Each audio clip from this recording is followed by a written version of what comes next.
Bishop mar kanisa mar Good News of Africa, Raphael Nzuki Kituva, mabende en jakom mar riwruok mar jodolo e pachoka, dwaro mondo jatend piny William Ruto ne ni nengo mar mauta oduok chien.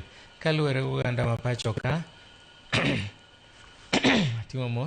kaluwore gi midhiero moganda ma pachoka kale, Kituva oyango ni pinje mamoko kuom ranyisi Burundi osebedo ka uso mauta e nengo mapiny kipimo gi Kenya, kolieko ni mauta go jakadho e pachoka kadhi Burundi. Kituva nokwayo jatend piny mondo ne ni oganda ma pachoka ok ojuogi osuru mamalo ahinya te kinde ni manengo ngima oidho.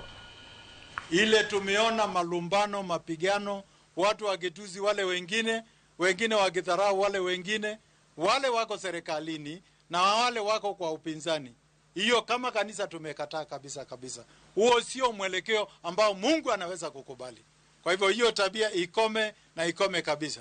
Vile vile ningemuuliza Rais wa Jamhuri ya Kenya William Samoei Ruto ajaribu kuunganisha nchi. Wakati haujafika wa kupiga kura ni mwaka ujao.